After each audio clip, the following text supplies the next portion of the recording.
Ngayong 2024, naghahanap ka ba ng isang motor na may murang halaga at di matatawarang kalidad, yung tipong magagamit mo pa sa pang-araw-araw, o kaya pang negosyo ay sulit din talaga? Baka makatulong sa iyo ang video na ito dahil tatalakayin natin ang 5 sa pinakamurang motor ng mga sikat at kilalang brand dito sa bansa, ang Yamaha at ang Honda Motors.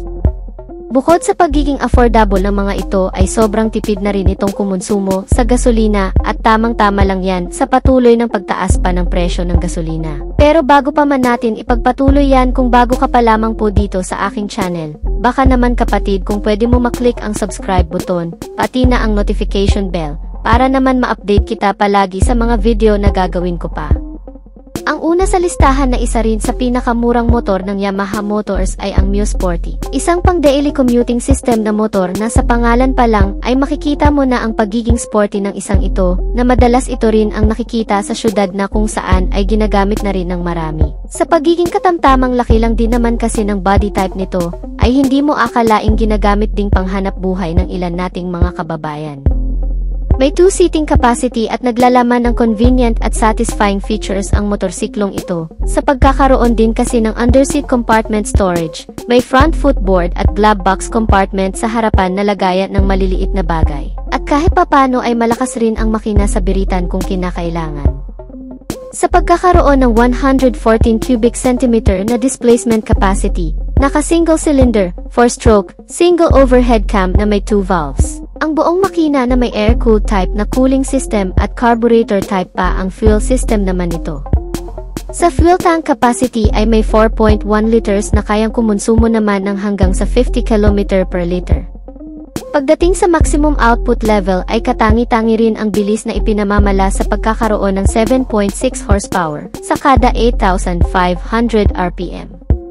Habang ang maximum torque naman nito ay 7.2 Nm sa kada 5,500 RPM. Pagdating sa arangkada, ang nagagawa nito ay nakapagtala ng 100 km per hour sa kabuang bilis. Pagdating naman sa mga suspensions brakes nito sa front, ito ay naka-telescopic fork, habang ang rear suspension naman nito ay may single-sided shock absorber.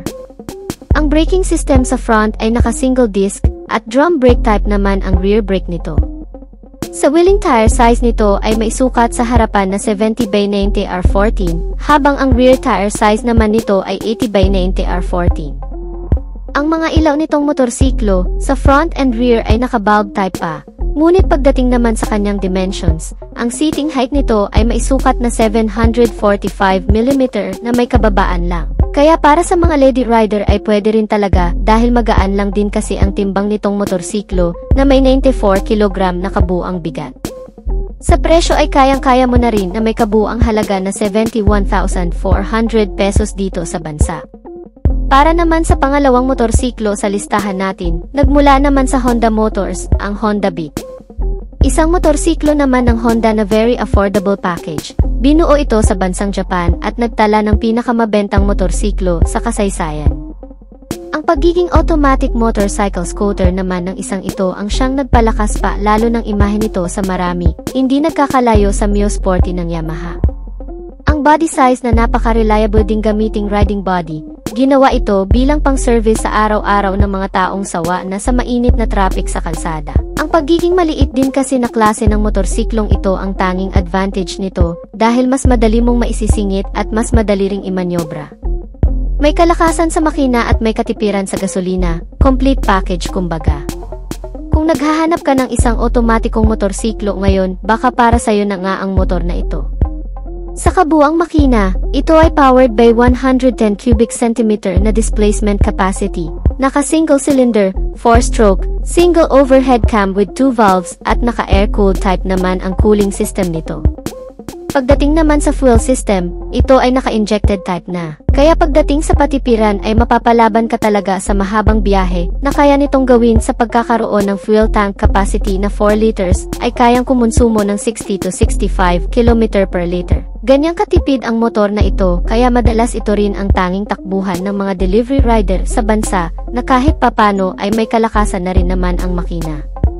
Sa pagkakaroon ng maximum output na nakagagawa ng 8.68 horsepower sa kada 7,500 RPM, habang ang maximum torque naman nito ay 9.21 Nm sa kada 6,000 RPM. Pagdating sa average top speed ay nakagagawa din ng pinakamabilis na takbo na umaabot naman sa 95 km/h. Pagdating naman sa ibang mga bagay na meron ito, ay ang underseat compartment storage nito, may flat footboard at mga bulsa sa harapan. Naka-bulb type lang din ang mga ilaw nito na kahit papano ay kitang-kita ka na rin naman sa mga madidilim na kalsada. Pagdating sa suspensions at brakes sa front, ito ay naka-telescopic fork, habang ang rear suspension naman nito ay naka-single shock absorber. Ang braking system naman nito sa front ay naka-single disc, habang naka-drum brake type naman ang rear brake nito. Sa kabuang sukat ng seating height, ito ay may 740 mm, hindi ganun kataas, kaya kahit 5 flat ka lang ay kayang-kaya mo ito. Ang buong bigat ng motorsiklong ito ay nasa 93 kg, mas madaling imanyobra at isingit-singit. Sa kasalukuyan ay may tatlong klaseng variant ang motorsiklong ito, ang Fashion Street, ang Street, at ang Premium na ISS version. Madalas na napapansin lang na magkakaiba ang mga ito ay sa mga decals at design pang external. Sa kabuang presyo, ito ay nagkakahalaga ngayon mula sa 70,900 hanggang sa 73,900 pesos.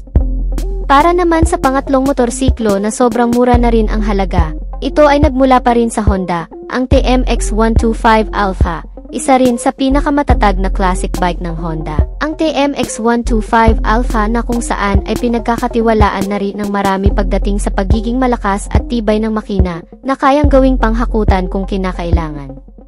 Kung naghahanap ka ng budget-friendly na motorsiklong pangnegosyo, isa rin siguro sa ma-advise ng marami ang motorsiklong ito, dahil bukod sa pwedeng lagyan ng sidecar, ay napakainam din talagang gamiting pang daily commuting system.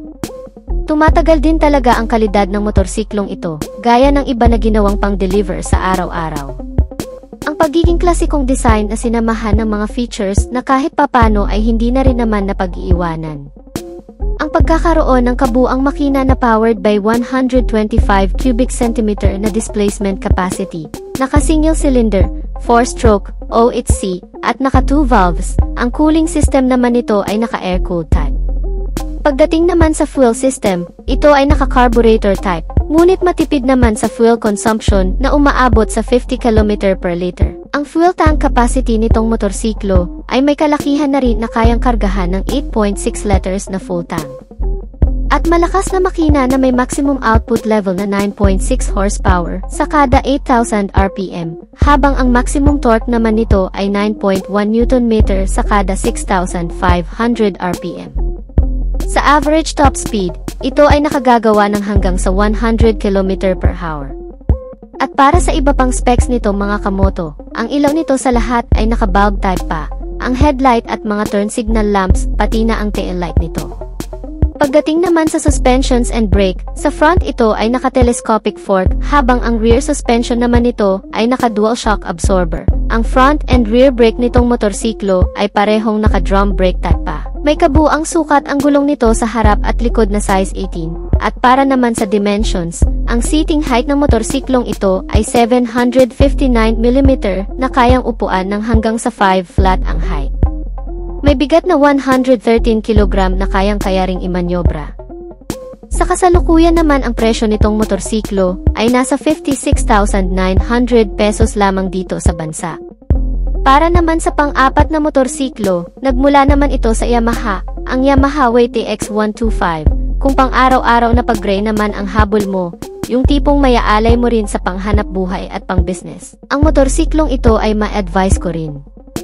Isang manual motorcycle street bike na kung sa palakasan naman ng makina ay hindi na rin magpapahuli. Madalas itong ginagawang service ng marami, at kung sa long ride ay pit na rin naman, may 2-seating capacity na 2-wheeler bike at sporty looking na pang brusko naman ang datingan. Yung tipong kahit papano ay parang ang macho mo na rin kapag nakasakay ka na dito. Gawang Japanese manufacturer na din, kaya kung sa tibay at tatag ng makina ay mapagkakatiwalaan mo na rin itong Yamaha WTX 125. Isang manual motorcycle street bike na pagdating sa kabuang makina. Ito ay powered by 125 cubic centimeter na displacement capacity, naka-single cylinder, 4-stroke, single overhead cam, with 2 valves, naka-air-cooled type naman ang cooling system nito. Pagdating naman sa fuel system, ito ay naka-carburetor type pa, na may fuel tank capacity na malaki-laki na rin na 7.6 liters ang full tank, kayang kumonsumo naman ng hanggang sa 52 km per liter. At sa iba pang detalye, kung sa lakas ng makina naman ang pag-uusapan, ito ay may maximum output na 8 horsepower sa kada 7,000 RPM. Habang ang maximum torque naman nitong motorsiklong ito ay 10.2 Nm sa kada 4,500 RPM. May kabuuang bilis na umaabot naman ng hanggang sa 105 km per hour. Kung bibilhin mo ito para kabitan ng sidecar at gawing tricycle ay pwedeng-pwede rin talaga. Sa lakas ng arangkada, kahit pa 6 na tao ay kayang dalhin ito. Pagdating sa suspensions at brakes, sa front, ito ay naka-telescopic fork, habang ang rear suspension naman nito ay may 4 na shock absorber with cold spring na nakasama. Huwag na kayong magtaka, dahil pangkargahan talaga ang motorsiklong ito. Pagdating naman sa braking system, sa front and rear, ito ay parehong naka-drum brake type na may seating height naman na 800 mm, ang kabuang taas at ang buong timbang naman ng motorsiklong ito ay 114 kg at may kasalukuyang presyo na umaabot ngayon sa 52,900 pesos. Very affordable na motorsiklong panghanap buhay na Weighty X125. Para naman sa panghuli, ang panglimang motorsiklo na nagmula naman sa Honda, isang motorsiklo na sobrang tagal na ring namamayagpag sa bansa, ang Honda Wave 110 Alpha. Ang isa sa ipinagmamalaki rin ng Honda pagdating sa larangan ng pinakamatibay at matipid na motorsiklo na ginawa rin sa bansang Japan. Itong Honda Wave 110 Alpha, isang affordable commuter bike na pambato ng Honda bilang isang underbone category at naglalaman ng iba't ibang bagay na nakatutulong sa pagiging reliable nito. Matagal nang ginagamit ng mga Pilipino mula pa sa kauna-unahang modelo nito na hanggang ngayon ay may ilan pa rin ang namamayagpag sa actual road riding. Kung isa ka sa nagkaroon ng unit na to ay masasabi mong may perpektong motor ka na rin kahit papano dahil sobrang tibay talaga. Batay nga sa mga nakakilala natin na nagkaroon ng motorsiklong ito ay mga ilang taon na ring nakakasama sa pang-araw-araw na nagagamit magpahanggang ngayon, ngunit ano pa nga ba ang meron sa motor na ito?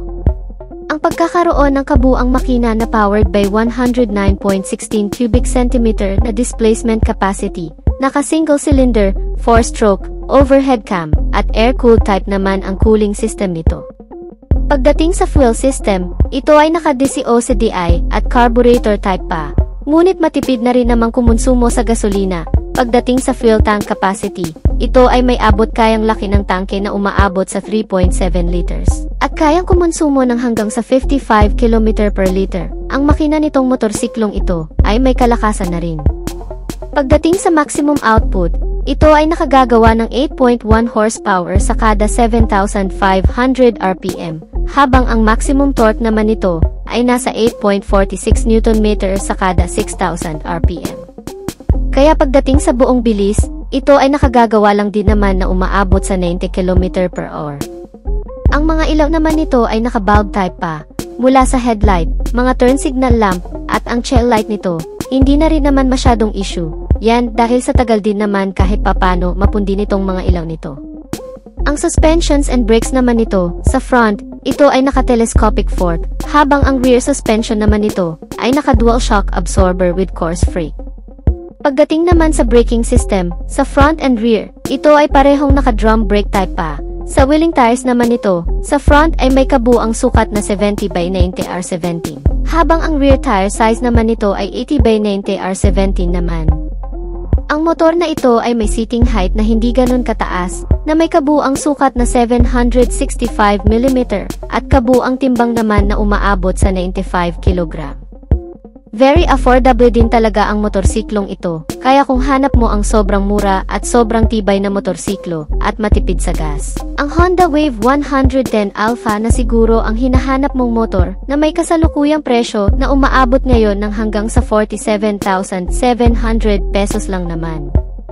So yan lang siguro ang mga i-advise nating mga motorsiklo. Kung gusto niyo talaga ng dekalidad at kilalang brand, sa Honda at Yamaha ay mapagkakatiwalaan mo ang 5 motorsiklong ito. Sobrang affordable at sobrang tipid sa gasolina na may mga kalakasan din pagdating sa kabuang makina nito. So hanggang dito na lamang po ang ating video. Sana ay may natutunan kayo sa video nating ito. At sana ay nagustuhan nyo. Kung nagustuhan nyo naman ay pakihit ang like para sa suporta na rin sa ating channel. Huwag din kalimutang mag-subscribe para lagi kang updated sa ating motorcycle news and reviews. Maraming salamat sa walang sawang panonood sa ating mga video. Ride safe as always and God bless.